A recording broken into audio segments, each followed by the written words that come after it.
আব্বু, তুমি আমাদেরকে এইভাবে ফেলে রেখে যেতে পারো না। আবির, বাবা কান্না করিস না, সবারই একদিন চলে যেতে হবে। ভাই প্লিজ কান্না করিস না, তোর কান্না আমি সহ্য করতে পারি না। আমি মরে যাবো আব্বু, আমি বাঁচতে চাই না। না ভাই, তোর কিছু হয়ে গেলে আমার কি হবে? বাবার লাশের পাশে বসে কান্না করছিল আবির। তার পাশেই বসে আছে আরিশা। দুজনেই কান্না করছিল। রাতে ঘুমের মধ্যেই তার বাবা মারা গেছেন। ওদিকে তার আঙ্কেল মিস্টার রাকিব সাহেব বর্তমান এমপি। তিনি দাঁড়িয়ে আছেন পাশে তার মেয়ে আরোহী। দুজনের চোখেই জল। আরোহী এসে আরিশাকে জড়িয়ে ধরে কান্না করতে লাগলো, কিন্তু রাকিব সাহেব সেখানেই দাঁড়িয়ে আছে। তার চোখের জল কি সত্যি নাকি মিথ্যা সেটা বোঝা দেয়, কেননা তার অধিকাংশ এই কান্না মানুষকে মিথ্যা আশ্বাস দেওয়ার কান্না, যে আশ্বাস কখনোই পূর্ণতা পায় না। আবির বাবা মায়ের একমাত্র ছেলে। তার বড় একটা বোন আছে, নাম হলো আরিশা। তাদের মা 10 বছর আগেই মারা গেছেন, যখন আবিরের বয়স ছিল মাত্র 13 বছর। আজ 10 বছর পর তার বাবাও মারা গেছেন, তাও আবার রাতে ঘুমের মধ্যে। এই 10 বছরে কোনোদিন তার বাবা তাদের মায়ের অভাব বুঝতে পারেনি। আবির আরিশাকে জড়িয়ে ধরে কান্না করতে করতে বলে, আপু, বাবা আমাদেরকে কেন ছেড়ে চলে গেল? মা তো আম্মাকে ছেড়ে অনেক আগেই চলে গিয়েছিল। বাবাকে আঁকড়ে ধরে আমি বাঁচতে চেয়েছিলাম, কিন্তু বাবাও আমাকে ছেড়ে দিয়ে চলে গেল। আমি এখন কাকে নিয়ে বাঁচবো আপু? আরিশা তখন তার ভাইকে শক্ত করে জড়িয়ে ধরে বলে, ভাই আমি আছি তো, বাবা মা আমাদেরকে ছেড়ে চলে যায়নি, আমাদের উপর সবসময় তাদের নজর আছে। আমি আছি তোকে আগলে রাখার জন্য, তুই কখনো কষ্ট পাবি না ভাই। আরোহী তখন আবিরের পাশে এসে চুপচাপ বসে রইল। কি বলে সান্ত্বনা দিবে সে? আবিরের বাবার দাফনের ব্যবস্থা করা হলো। আরিশা নিজের বাবার মুখটা শেষবার দেখে চিৎকার করে কান্না করে উঠল। এবার আবির নির্বাক হয়ে শুধু তার বাবার লাশের দিকে তাকিয়েছিল। এরপর তার বাবাকে জানাজা পড়িয়ে দাফন করা হয়। আবির নিজ হাতে তার বাবার কবরের মাটি দিয়ে আসে। এভাবে দেখতে দেখতে 1 সপ্তাহ কেটে যায়। এই 1 সপ্তাহে বাবার অভাব ঠিকই বুঝতে পেরেছে আরিশা আর আবির। কিছুদিন যেতে না যেতেই নিজেদের আঙ্কেল আন্টির ব্যবহারও তাদের কাছে অদ্ভুত লাগতে শুরু করলো। আবির শুয়েছিল, তখন আরোহী এসে বলল, আবির, এই আবির, ওঠ, কলেজে যাবি না? আবির তখন চুপচাপ উঠে বসে আরোহীকে বলল। আমি আর কোনোদিন কলেজে যাব না, তুই কলেজে চলে যা। তখন আরিশা রুমে আস্তে আস্তে ভাইয়ের এই কথা শুনে বলে, কেন ভাই, তুই কেন কলেজ যাবি না? তাড়াতাড়ি উঠে কলেজে যা। পড়ালেখা না করলে আব্বুর স্বপ্ন পূরণ করবি কিভাবে? আব্বুর বিজনেসটা কে দাঁড় করাবে? আবির নিজের বোনের কথা আর ফেলতে পারল না, উঠে কলেজে চলে গেল। এই কয়েকদিন আবির কেমন জানি নিস্তব্ধ হয়ে গেছে। আগে অনেক দুষ্টুমি করত আরোহীর সাথে, কিন্তু এখন চুপচাপ হেঁটে যাচ্ছে। তাই আরোহী বলল, আবির, আমাদের সবাইকে তো একদিন মরতে হবে। বড় আব্বু তো তারই একটা অংশ মাত্র, তাই বলে এইভাবে ভেঙে পড়লে চলবে না। আবির কোনো কথা বলছিল না, শুধু চুপচাপ শুনে যাচ্ছিল। এবার আরোহী কিছুটা রেগে যায়, আবিরকে ধাক্কা দিয়ে বলে, এই কি হয়েছে, তুই কথা বলছিস না কেন? আমার ভালো লাগছে না আরোহী, তুই চুপচাপ চল, না হলে আমাকে কাছ থেকে চলে যা, আমি একা যাচ্ছি। আরোহী বুঝতে পারল আবির এতটাই হার্ট হয়েছে যে এখন তার কাছে পৃথিবীটাকে অন্ধকার মনে হচ্ছে। ওদিকে আবিরের চাচি তাদের 2 ভাই বোনকে সহ্য করতে পারছিল না। তিনি তার স্বামী মিলে তাদের বের করে দেওয়ার প্ল্যান করলো। আবিরের চাচা রুমে বসেছিল, তখন তার বউ মানে আবিরের চাচি রুমে গেল। এই, তুমি কতদিন আর ওদেরকে এভাবে বসে বসে খাওয়াবে? এটা কি কোনো এতিমখানা যে সবাইকে ফ্রিতে খাইয়ে যাবে? তখন আবিরের চাচা মুচকি হেসে বলে, এখনো ওরা ওদের বাবার মৃত্যুর সুখ সয়ে উঠতে পারেনি। এর মধ্যে ওদের এত বড় ধাক্কা দিলে সব শেষ হয়ে যাবে। এর চেয়ে বরং এক কাজ করি, আরো 2-3টা দিন ওয়েট করি, এরপর ওদেরকে বাড়ি থেকে বের করে দিব। ওদের বাড়ি থেকে বের করে দাও তাড়াতাড়ি। আমি আর এসব জ্বালাতন সহ্য করতে পারছি না। আমার এতদিনের স্বপ্ন পূরণ হতে যাচ্ছে। ভাইয়ের সম্পত্তি সব আমার নামে করে নিয়েছি। এখন শুধু ওদেরকে বের করে দিলেই এই পুরো বাড়ি, এই বিজনেস সব আমার হয়ে যাবে। আমি এই বিশাল রাজ্যের রাজা হয়ে যাব। আর আমি সব সেই রাজ্যের রানী। ভাই এত কষ্ট করে সারা জীবন এই সম্পদ অর্জন করলো, আর দেখো আমরা একটা ছোট্ট কাজ করে এই সকল সম্পদ পেয়ে যাব। পৃথিবীটা অদ্ভুত, তাই না? এভাবেই বড়লোক হতে হয়। বেশি ভালো মানুষ হলে পৃথিবীতে বাঁচা যায় না। তুমি মানুষকে ঠকিয়ে, মানুষকে মিথ্যা আশ্বাস দিয়ে সরকারের কাছ থেকে টাকা এনে কাজ না করে যে টাকা জমিয়েছ তা কত সামান্য। কিন্তু দেখো, তোমার ভাই সামান্য একটা বিজনেস করে তার চেয়ে বেশি বড়লোক হয়ে গেছে। সেই বড় লোক হয়ে কি লাভ? এখন দেখো সবকিছু মালিক আমরা হয়ে গেলাম। আবিরের চাচা চাচি হাসতে শুরু করে। এরপর আবিরের চাচি নিচে আসে। তখন আরিশা ড্রয়িং রুমে বসেছিল। আরিশাকে দেখতে পেয়ে সে বলল, সারাদিন এখানে বসে না থেকে আমার সাথে কিছু কাজের সাহায্য করলেও তো হয়। আরিশা তখন আস্তে আস্তে তার চাচিকে বলল, চাচি বলো আমি কি কাজ করব? দেখো, বাড়ির ফ্লোরটা কি ময়লা হয়েছে, এটা একটু মুছে নিলেই তো হয়। ওকে চাচি, আমি করছি। আবিরের চাচি একটা মুখ ভেঙচি দিয়ে বেরিয়ে যায় কিচেনের দিকে। আর আরিশা একটা বালতি নিয়ে এসে ফ্লোর মুছতে থাকে। এটা তাদের সাথেই হওয়ারই ছিল। আরিশা কিছুটা বুঝতে পারছিল তার চাচির ব্যবহার। কলেজ শেষ করে আবিরা আর আরোহী বাসায় ফিরে। আবির বাসায় ফিরে তার বোনকে ফ্লোর মুছতে দেখে তাড়াতাড়ি কাছে এসে বলে, আপু, তুই এসব করছিস কেন? তোকে এসব করতে কে বলছে? আমাকে কেউ বলেনি, দেখলাম এই জায়গাটা ময়লা আছে, তাই একটু মুছে নিচ্ছিলাম। খবরদার, তুই এরকম কাজ আর করবি না। তুই কোনোদিন এরকম কাজ করেছিস যে আজ করছিস? ওকে আমি করতে বলছি, সারাদিন বসে বসে কাটায় হাত পায়ে ঝং ধরে যাবে। বলতে বলতে কিচেন থেকে বেরিয়ে আসে আবিরের চাচি। আবির তখন রাগী সুরে তার চাচিকে বলে, আমি যেন আর কোনোদিন আমার বোনকে দিয়ে কোনো কাজ করাতে না দেখি, না হলে খুব খারাপ হয়ে যাবে। আবিরের চাচি আবিরের কথায় ভীষণ রেগে যায়। রেগে গিয়ে আবিরকে একটা থাপ্পড় দিয়ে বলে, বাবা আদর দিয়ে দিয়ে বেশি বেয়াদব করে দিয়েছে, তাই না? আবির গায়ে হাত দিয়ে দাঁড়িয়ে থাকে। জীবনে কোনোদিন তার বাবা তার গায়ে হাত তোলেনি। আজ বাবা মারা যাওয়ার পর 1 সপ্তাহ পার হলো না তার চাচি তাকে মারলো। আবির আর কোনো কথা না বলে নিচের রুমে চলে গেল। তখন আবিরের চাচি মুখ ভেঙচি দিয়ে আরিশাকে বলে, ভাইরা কিন্তু একটু আদব কায়দা শেখালেও পারো। কিরকম বেয়াদব হয়েছে দেখেছো? তাড়াতাড়ি কাজ শেষ করো, আরো অনেক কাজ বাকি আছে। আর সে তখন চুপচাপ সব কাজ করছিল। ওদিকে আবির রুমে বসে নীরবে কান্না করছিল। বিকেলে আবিরের চাচা আসলো। আবিরের নামে তার কাছে বিচার দেয় তার চাচি। চাচা তখন আবিরকে অনেক বকাবকি করেছে। আবির সারাদিনে একটা বারও রুম থেকে বের হয়নি। রাতে সকল কাজকর্ম শেষে আরিশা ভাইয়ের জন্য খাবার নিয়ে রুমে যায়। গিয়ে দেখে আবির বাবা মায়ের ছবি জড়িয়ে ধরে শুয়ে আছে, হয়তো ঘুমিয়ে গেছে। আরিশা ভাইয়ের কাছে গিয়ে বসলো। আরিশা আবিরের মাথায় হাত বোলাতে লাগলো। আবির জেগে গেল, দেখলো আরিশার চোখে জল। আবির উঠে তার বোনকে জড়িয়ে ধরলো। ওই মহিলা তোকে কোনো কাজ করতে বললে করবি না, তোকে কাজ করতে দেখলে আমার কষ্ট হয়। আর ওই মহিলা আমার গায়ে হাত তুলছে। আমার বাবা কোনোদিন আমার গায়ে হাত তুলেনি। আবির এভাবে কেন বলছিস? উনি আমাদের গুরুজন, আমাদের শাসন করতেই পারেন। গুরুজন মাই ফুড। হয়েছে, এখন ফ্রেশ হয়ে আয়, খাবার আনছি, খেয়ে নিবি। আমার ভালো লাগছে না, তুই খেয়ে নে। কি বলি, সারাদিন কিছুই খাসনি, এখন রাতেও খাবি না বলছিস? কি হয়েছে? কিছু হয়নি আপু, এমনি ভালো লাগছে না। আবির, আমিও কিন্তু সারাদিন কিছুই খাইনি, এখনো না খেয়ে থাকবো? আবির কোনো কথা না বলল না, ফ্রেশ হতে চলে গেল। এসে বসে পড়ল খেতে। আরিশা আবিরকে খাইয়ে দিচ্ছে। আবির শুধু চুপচাপ খেয়েই যাচ্ছে। পৃথিবীর সবচেয়ে সুন্দর আর মিষ্টি সম্পর্কগুলোর একটি হচ্ছে ভাই বোনের সম্পর্ক। কেউ না জানলেও আপনার বোন জানে কখন আপনার সাথে কেমন ব্যবহার করতে হবে।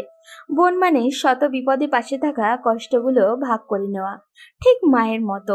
ওদিকে আরোহী নিজের রুমে ব্যালকনিতে বসে আছে। আবিরের হঠাৎ এই নীরবতা তাকে পুড়িয়ে মারছে। ছোটবেলা থেকেই দুজন দুজনকে ভালোবাসে, কিন্তু কোনোদিনও সেটার প্রকাশ করা সম্ভব হয়নি।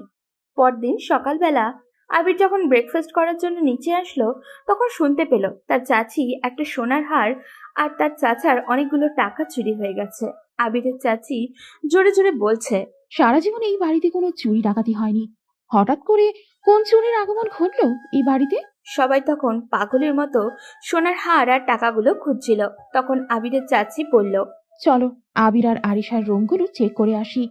এটা শোনার পর আবিরের পায়ের নিচ থেকে মাটি সরে গেল।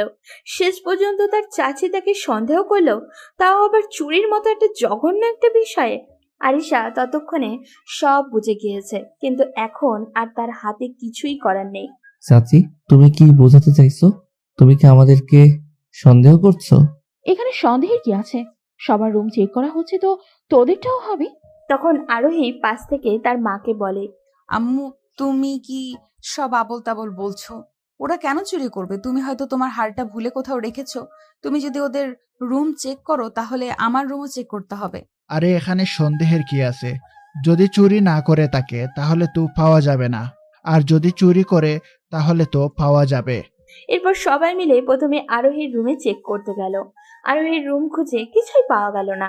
এরপর সবাই চলে গেল আরিশার রুমে। আরিশার রুমে গিয়ে খুঁজতে খুঁজতে ড্রয়ারের মধ্যে সোনার হারটা পাওয়া গেল।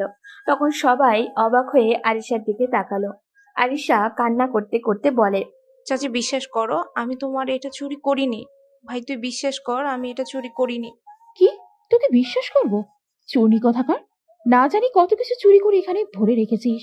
তখন আবির চিৎকার দিয়ে বলে, চুপ করুন, খবরদার। আমার বোনের ব্যাপারে আর কোনো বাজে কথা বললে আমি সবাইকে এখানেই জ্যান্ত পুঁতে দেব।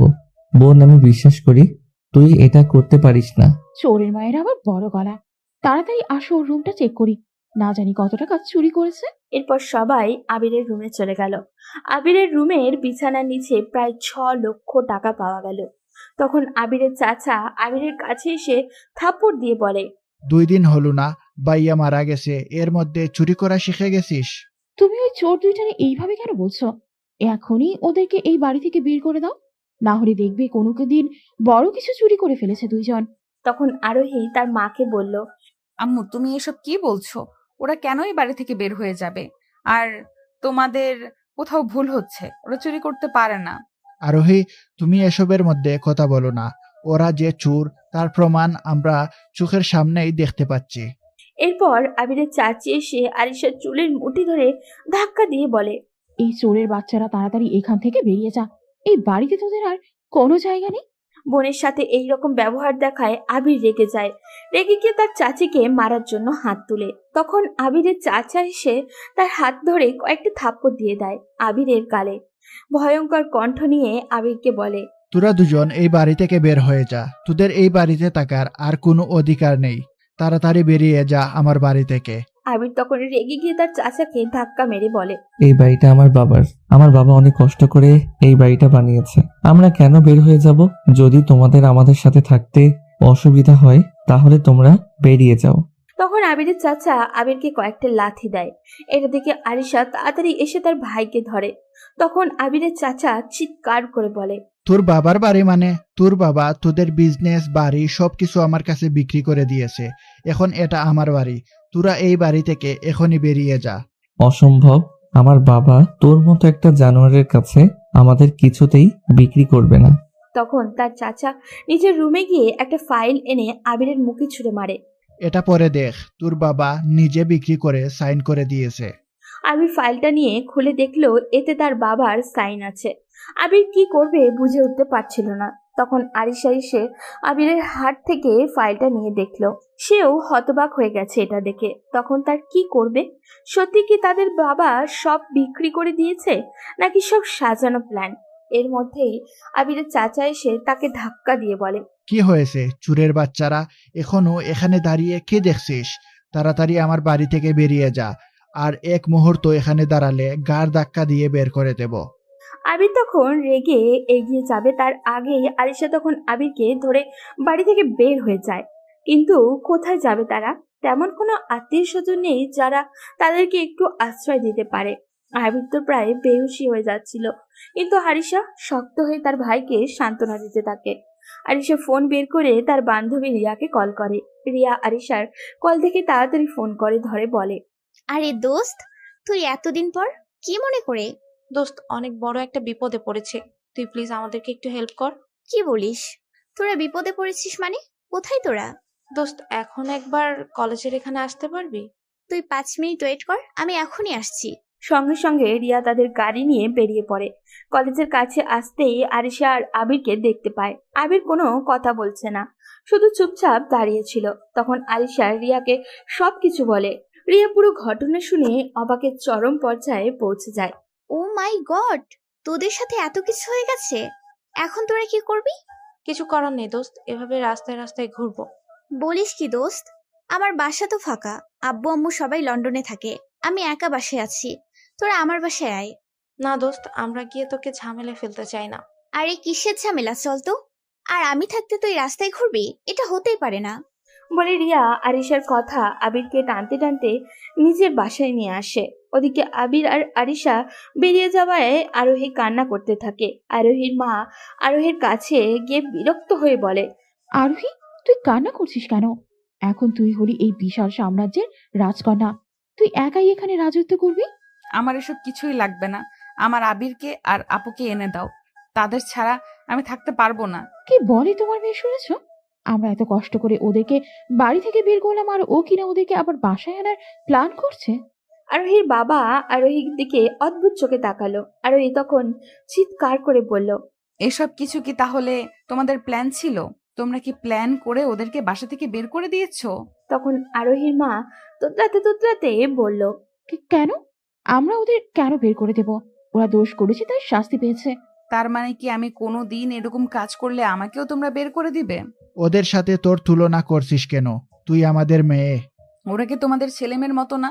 আঙ্কেল তো সারা জীবন আব্বুকে টাকা পয়সা দিয়ে হেল্প করে এসেছে, আর তোমরা এক সপ্তাহ ওদেরকে খাওয়াতে পারলে না? ছি, তোমাদের বাবা মা বলতে আমার ঘৃণা হচ্ছে। আরোহীর মা তখন আরোহীকে একটা থাপ্পড় দিয়ে রুমে পাঠিয়ে দিল। আরোহী কান্না করতে করতে নিজের রুমে চলে গেল। মেয়ের কাণ্ড দেখেছো? আমরা এত কষ্ট করে এত প্ল্যান করে ওদেরকে বাসা থেকে বের করলাম, তোমার আদরে আরোহী এইরকম হয়েছে। আরে এত চিন্তা করার কিছু নেই। 2-1 দিন গেলে সবকিছু ঠিক হয়ে যাবে। হলেই ভালো, না হলে ওকে আমি ঘরে বন্দি করে রাখবো। ওদিকে আবির খাওয়া দাওয়া বন্ধ করে দিয়েছে। এটা দেখে রিয়া আর আরিশা চিন্তায় পড়ে গেছে। আরিশা তার ভাইয়ের কাছে গিয়ে বলে, আবির ভাই, উঠ প্লিজ।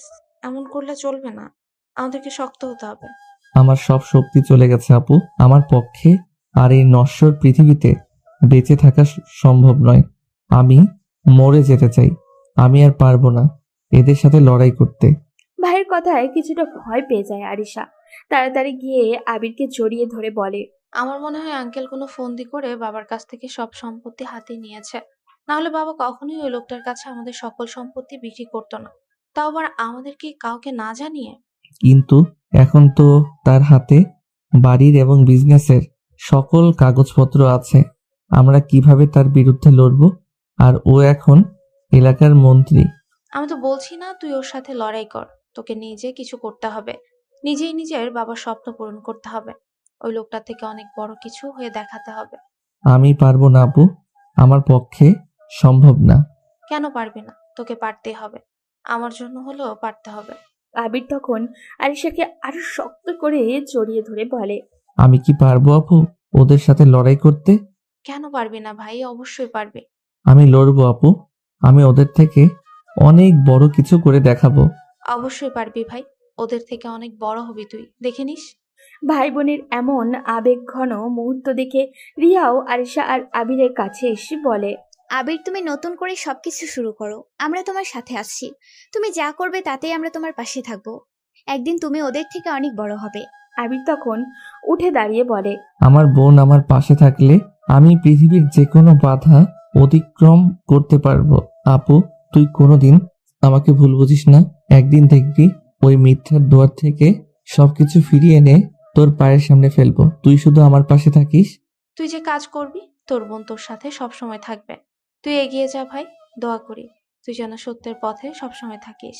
এরপর রিয়া আরিশা আর আবির খাওয়া দাওয়া করে। পরদিন সকাল হতেই আবির বেরিয়ে পড়ে। আরিশাকে শুধু বলে যায় আসতে একটু লেট হবে, এর বাইরে আর কিছুই বলেনি। আবির একটু লেট হবে, এর বাইরে কিছুই বলেনি। আবির বের হয়ে যায় কাজের সন্ধানে। কোথাও একটা কাজ পাওয়া গেলে তার নিজেদের খরচটা বহন করতে পারত।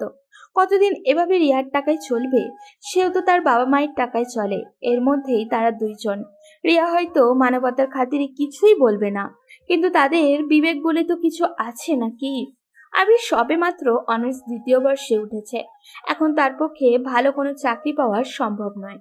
তাই আবির খুঁজতে লাগলো কোনো জায়গায় সামান্য একটা চাকরি পেলেও সেটা সে করবে। নিজের বাবার অভাব সে প্রতি মুহূর্তে রাস্তা দিয়ে হাঁটার সময় টের পাচ্ছিল। যে আবির কোনোদিন গাড়ি ছাড়া চলাফেরা করেনি, আজ তার পকেটে রিক্সা ভাড়া দেওয়ার মতো টাকা নেই। আবির সারাদিন ঘুরে নিরাশ হয়ে সন্ধ্যায় বাসার দিকে রওনা দেয়। ওদিকে আরিশা আর রিয়া চিন্তায় বারবার কল দিচ্ছিল আবিরকে, কিন্তু আবির ফোন ধরছিল না। চিন্তায় আরিশা খাওয়া দাওয়া বন্ধ করে দিয়েছিল। রিয়া, আমার ভাইটা কই গেল রে? এভাবে তো কখনো আমাকে না বলে কোথাও যায় না। তাহলে আজ কেন আসছে না? সন্ধে হয়ে গেল। তুই কোনো টেনশন করিস না, ও তো বলে গেল তার ফিরতে একটু লেট হবে। তাহলে কেন এরকম করছিস? দেখবি একটু পরে ফিরে আসবে। সত্যি প্রায় 20 মিনিট পর দরজায় কেউ নক করলো। আরিশা দৌড়ে দরজা খুলে আবিরকে দেখে চাপটে জড়িয়ে ধরলো। এতক্ষণ কোথায় ছিলে আবির? আমি কত টেনশন করছিলাম। সেই সকালে বেরিয়ে গেছিলি, আর এখন ফিরে আসছিস। সারাদিন কোথায় ছিলে? আপু, তুমি এত টেনশন করছো কেন? আমি একটা কাজেই বাইরে গিয়েছিলাম। আচ্ছা, পরে কথা শুনবি, এখন চল। ও হয়তো সারাদিন কিছু খায়নি। আগে চল, খেয়ে নিবি, তারপর কথা বলবি। এরপর রিয়া আবির আর আরিশাকে খেয়ে নিতে বলে। খাওয়া দাওয়া করে আবির নিজের রুমে গিয়ে বসেছিল। কি করবে কিছুই বুঝে উঠতে পারছিল না। অনেক হাঁটাহাঁটি করার পরেও কোনো চাকরি ম্যানেজ করতে পারলো না। তখন আরিশা রুমে এসে আবিরকে এভাবে বসে থাকতে দেখে জিজ্ঞাসা করলো। ভাই, তুই কি নিয়ে এত টেনশন করছিস? কিছু না আপু। আমি না তোর বোন? তাহলে কেন আমাকে তোর সবকিছু খুলে বলছিস না? কি হয়েছে তোর? আবির তখন আরিশার কাছে এসে বলে। আপু, আমি আজ সারাদিন অনেক অফিসে গিয়েছি, কিন্তু কোথাও কেউ আমাকে একটা চাকরি দেয়নি। আবিরের কথা শুনে আরিশা অবাক হয়ে আবিরকে জড়িয়ে ধরে কান্না করতে করতে বলে। আবির, তুই সারাদিন চাকরির জন্য দৌড়াদৌড়ি করেছিলি? চাকরি না করলে তোকে খাওয়াবো কি? আরিশা তখন আবিরকে কপালে একটা চুমু দিয়ে বলে। আমার ভাইটা কত বড় হয়ে গেছে। তোকে কে বললো চাকরি খুঁজতে যেতে? কয়েকদিন পর গেলেও তো চলতো। এখনো তো তোর পড়ালেখা বাকি। তখন রিয়া রুমে এসে আরিশা আর আবিরকে দেখতে পায়। রিয়া আবিরের থেকে 3 বছরে আরিশার সাথে অনেকদিন একসাথে লেখাপড়া করেছে।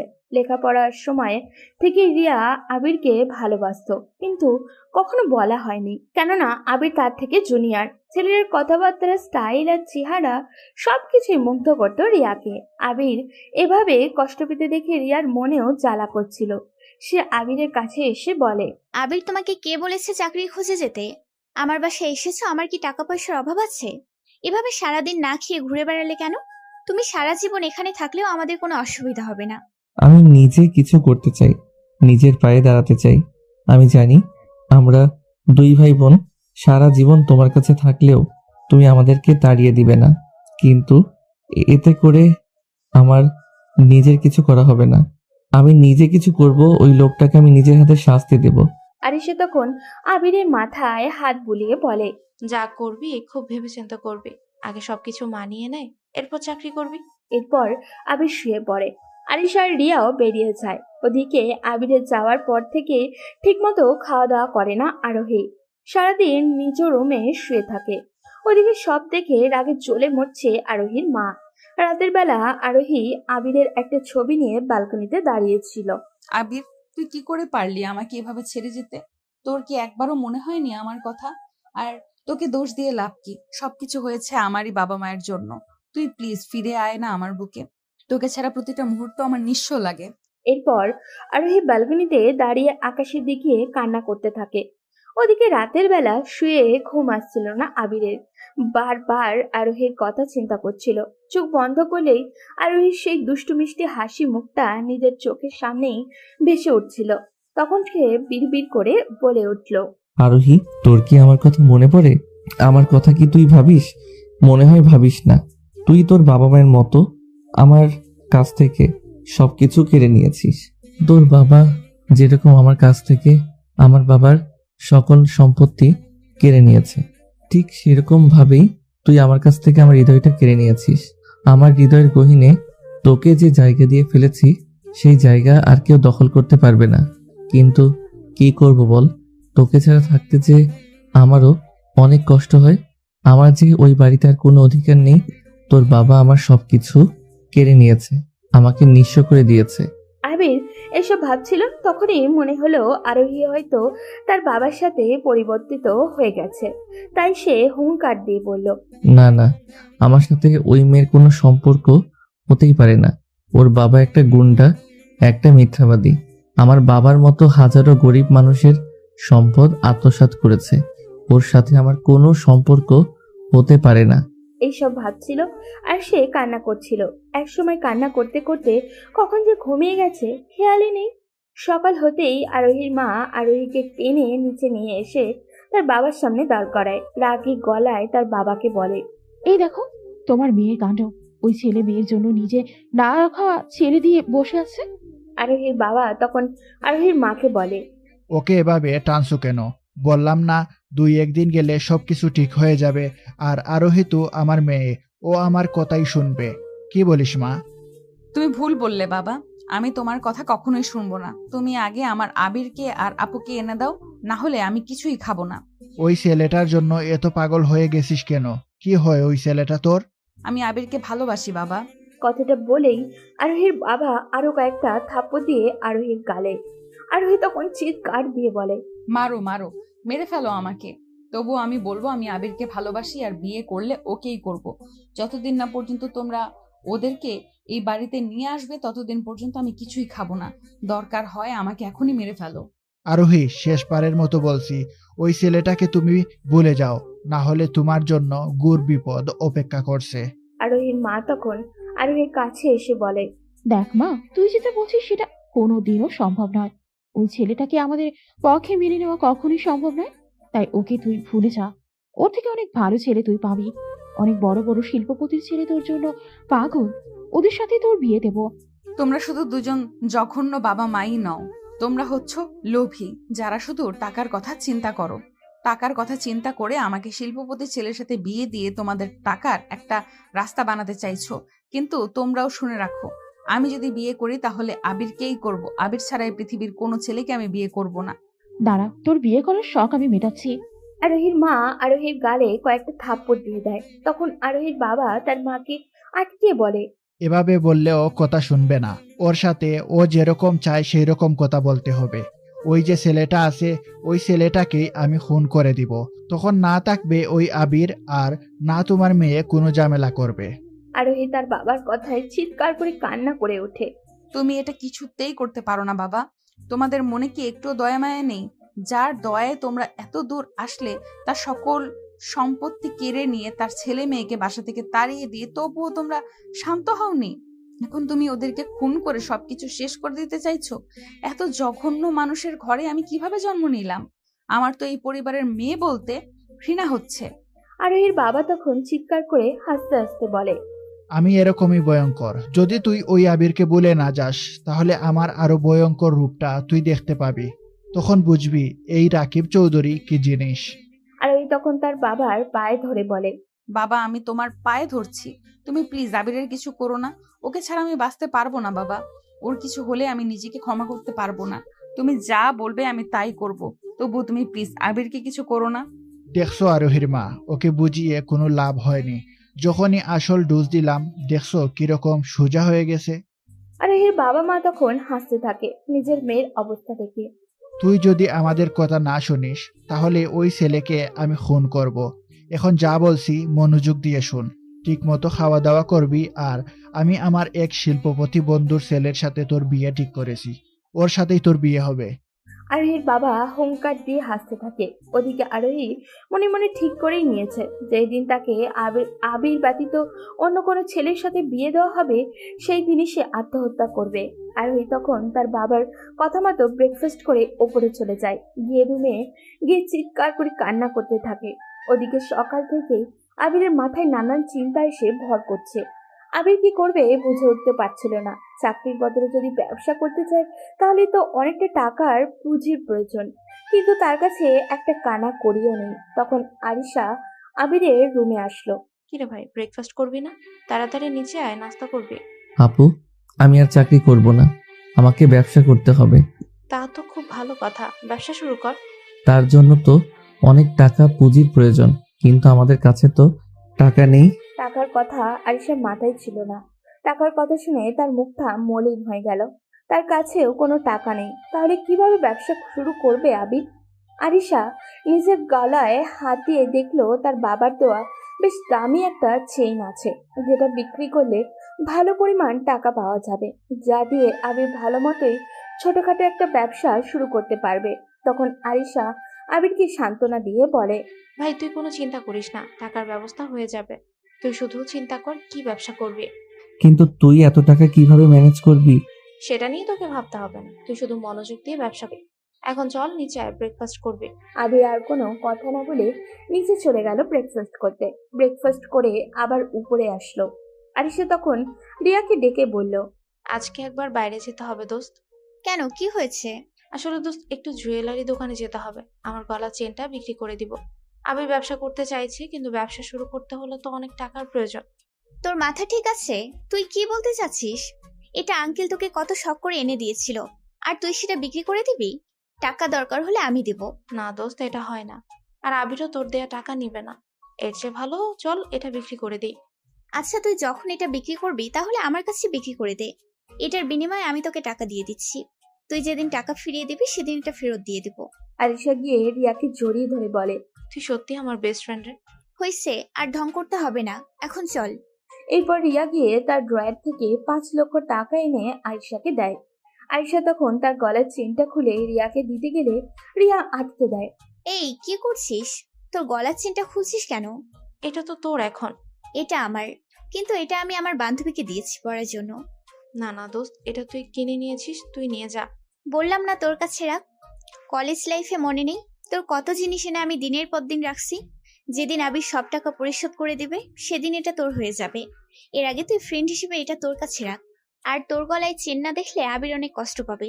আরিশা তখন রিয়াকে জড়িয়ে ধরে বলে, দোস্ত তুই আমাদের জন্য এত করছিস, কিন্তু আমরা তোর জন্য কিছুই করতে পারছি না। তোর এই ঋণ আমি কিভাবে শোধ করব? যেদিন আবির অনেক টাকা ইনকাম করবে সেদিন তোর কাছে আমি বড় কিছু একটা চাইবো। সেদিন কিন্তু না করতে পারবি না। তুই কি এমন চাইবি? তোর জন্য নিজের জীবন দিতেও আমি দ্বিধা করব না। রিয়া মনে মনে ভাবতে থাকে, আমি তো চাইবো তোর এই ভাইটাকে সারা জীবনের জন্য আমার করে নিতে। তুই কি দিবি আমাকে তোর ভাইটাকে সারা জীবনের জন্য? দোস্ত কি এত ভাবছিস? আরে কিছু না, এমনি বললাম। এখন তুই যা, গিয়ে এই টাকাটা আবিরকে দে। এরপর হারিসা হাসি মুখে আবিরের কাছে যায়, গিয়ে আবিরকে টাকাটা দেয়। আবির তখন টাকাটা হাতে নিয়ে আরিশাকে জিজ্ঞাসা করে, আপু, তুই এত টাকা কোথায় পেলি? কেন, রিয়া দিয়েছে। তুই কেন ওনার কাছ থেকে টাকাগুলো আনতে গেলি? উনি আমাদের জন্য এত কিছু করেছে, এটাই তো অনেক। আমি আনতে চাইনি রে, ও জোর করে দিয়েছে। তুই এই টাকাটা ফিরিয়ে দিয়ে আয়। কে আমার টাকা ফিরিয়ে দিবে? খুন করে দিব তাকে। রুমে ঢুকতে ঢুকতে কথাটা বলল রিয়া। আবির নীরব হয়ে দাঁড়িয়েছিল। তখন রিয়া বলল, এই টাকাটা আমি এমনি এমনি দেইনি। যেদিন তুমি অনেক টাকা ইনকাম করবে সেদিন আমার টাকাটা ফিরিয়ে দিতে হবে। আমি আমার রক্ত বিক্রি করে হলেও তোমার টাকা পরিশোধ করব আপু। বলে আবির রিয়াকে জড়িয়ে ধরে। রিয়া যেন বিদ্যুতের শক খেল। এই প্রথম তার প্রিয় মানুষটা তাকে জড়িয়ে ধরল। রিয়া বিমোহিত হয়ে আবিরের স্পর্শ অনুভব করছিল। তখন আবির রিয়াকে ছেড়ে দিয়ে সোফায় বসে বলে, আচ্ছা আপু, আমি কি ব্যবসা করব? এই ছেলে বলে কি? এতক্ষণ বললো ব্যবসা করবে, এখন কি ব্যবসা করবে সেটাও আমাদেরকে বলে দিতে হবে? আমার তো কিছুই মাথায় আসছে না। অনেকগুলো জিনিস মাথায় ঘুরপাক খাচ্ছে, কিন্তু কোনোটাই শিওর হতে পারছি না। তা তোমার মাথায় কি কি আসছে বলো, আমি আর আরিশা মিলে সিলেক্ট করে দিব। যেহেতু আমার পুঁজি খুব সামান্য, তাই রেস্টুরেন্ট ব্যবসা অথবা ছোটখাটো কাপড়ের ব্যবসা করা ছাড়া তো কোনো উপায় নেই। তুমি বরং রেস্টুরেন্টে ব্যবসাটাই করো, মাঝে মাঝে আমি আর আরিশা গিয়ে তোমার রেস্টুরেন্টে খেয়ে আসবো। বলেই হাসতে শুরু করলো রিয়া। আমারও তাই মনে হয় ভাই, এখন রেস্টুরেন্টের ব্যবসাটা তোর জন্য ভালো হবে। তোমরা যখন বলছো রেস্টুরেন্ট ব্যবসা, তখন আমি রেস্টুরেন্ট ব্যবসাটাই করব। ওকে, তাহলে শুরু করে দাও আজকে থেকে। ওকে, আমি এখনই যাচ্ছি একটা জায়গা ম্যানেজ করতে। তখন আবির বাড়ি থেকে বেরিয়ে যায়, আর রিয়া আর আরিশা সেখানেই বসে থাকে। রিয়া, আমার ভাইটা কি পারবে এমন ব্যবসা সামলাতে? ও এইসব কাজ কোনোদিন করেনি। তুই একটু বেশিই চিন্তা করিস। ওকে এখনো বাচ্চা, ও এখন বড় হয়েছে, ওকে ওর মতো চলতে দে। দেখবি ও একদিন অনেক বড় কিছু করবে। আমার ভাইটার জন্য দোয়া করিস রে। তোর ভাইয়ের প্রতি আমার বিশ্বাস আছে, দেখবি ও একদিন আমার স্বপ্নের রাজকুমারের মতো বড় হয়ে আমাকে নিয়ে যেতে আসবে। কিরে, কি এত ভাবছিস? না, কিছু না। আবির বেরিয়ে তার বন্ধু বিজয়কে কল দেয়। বিজয় তখন চায়ের দোকানেই বসেছিল। সেও পড়াশোনা করে এখন বেকার অবস্থায় ঘুরে বেড়াচ্ছে। আরে দোস্ত, তুই এতদিন পর, কি ব্যাপার? দোস্ত, তুই এখন কোথায়? এই তো ক্যাম্পাসের সামনে চায়ের দোকানে বসে চা খাচ্ছি। আচ্ছা, তুই ওখানে ওয়েট কর, আমি আসছি। ওকে, আয়। আবির তখন ক্যাম্পাসের সামনে চায়ের দোকানে যায়, গিয়ে চায়ের দোকানদারকে 1 কাপ চা দিতে বলে বিজয়ের কাছে বসে। কি হয়েছে তোর? আবির তখন তার সাথে ঘটে যাওয়া সব ঘটনা খুলে বলে বিজয়কে। বিজয় অবাক হয়ে শুধু আবিরের কথাগুলো শুনছিল। ও মাই গড, তোর সাথে এত কিছু হয়ে গেছে আর আমরা কিছুই জানতে পারলাম না। আচ্ছা এসব বাদ দে, এখন আমি একটা কাজ শুরু করব, তুই একটা দোকানের ব্যবস্থা করে দিতে পারবি? কি করবি তুই? কিছু টাকা আছে, এগুলো দিয়ে ছোটখাটো একটা রেস্টুরেন্ট দেব। আচ্ছা, আমার বাবার একটা দোকান আছে, অনেকদিন থেকে বন্ধ। চল ওইটাতেই শুরু করি, এতে করে দোকানের ভাড়াটাও বেঁচে যাবে। ওকে দোস্ত, তাহলে তো খুব ভালো হয়, কিন্তু আঙ্কেল কি রাজি হবে? ওসব নিয়ে তুই চিন্তা করিস না, বাবা তো এক পায়ে রাজি। আমাকে অনেকবার বলেছে এখানে একটা দোকান দিতে, কিন্তু আমি এসবের মধ্যে ছিলাম না। এখন তুই যখন বলছিস, তাহলে দুজন মিলে রেস্টুরেন্টটা খুলি, চল। তাহলে চলো দোকানে যাই। আবির আর বিজয় মিলে দোকানে যায়। দোকানটা অনেকদিন ধরে বন্ধ থাকায় অনেক ধুলোবালি আর ময়লা জমেছিল। আবির আর বিজয় মিলে সব পরিষ্কার করে।